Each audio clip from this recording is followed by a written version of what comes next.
अस्सलाम वालेकुम, मैं ज़नारा हूँ। आज आपको बताऊँगी कि जिम कैरी जो कि एक बहुत ही आजकल नामवर या फेमस एक्टर है, इसके बारे में बताऊँगी। इसकी बहुत ज़बरदस्त मूवी है जिम कैरी के जो है ना हिस्ट्री में आपको बताऊँगी कि उसका जो है ना बचपन का वक्त कैसा गुजरा।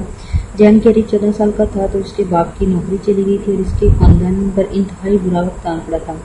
वो अपने एक रिश्तेदार के घर में रहने के लिए चले गए और उनके लॉन में रातें गुजारते। जिम कैरी एक इंतहाई गरीब घराने से था। गुर्बत ने तालीम छुड़वा दी थी। 10 साल की उम्र में इसे एक फैक्ट्री में 8 घंटे की नौकरी करना पड़ी और 15 साल की उम्र में चौकीदारी की नौकरी भी इसका मुकद्दर बनी। सब कुछ इसे सिर्फ और सिर्फ अपने खानदान वालों का पेट पालने के लिए करना था। इसका ख्वाब कॉमेडियन बनना था, मगर इस कदर मुश्किलें कि इंसान खुदकुशी पर उतर है। खैर, कुछ वक्त बाद इसे स्टेज कॉमेडी करने का मौका मिल गया।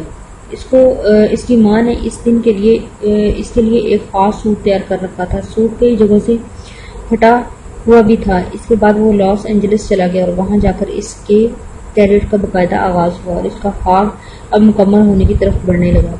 कॉमेडी में आके अपनी जोहर दिखाने और अपनी काबिलियत का लोहा मनवाया।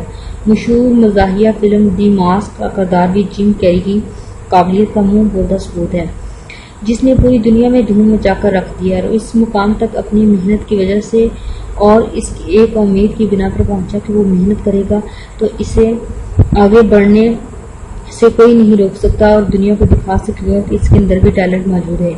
अगर वो इस वक्त जब इस पर माशी बोझ था हिम्मत हार देता और चुपचाप बैठ जाता तो आज दुनिया एक अजीम कॉमेडियन से और वो खुद भी एक अजीम कामयाबी से महरूम रहता। वीडियो आपको अच्छी लगे तो अपने दोस्तों के साथ शेयर कीजिए। जिम कैरी एक बहुत ही ज़बरदस्त एक्टर है। इसके बारे में जो है अपने फ्रेंड्स के साथ शेयर कीजिए। मेरी वीडियो को लाइक कीजिए, सब्सक्राइब कीजिए। Thanks for watching.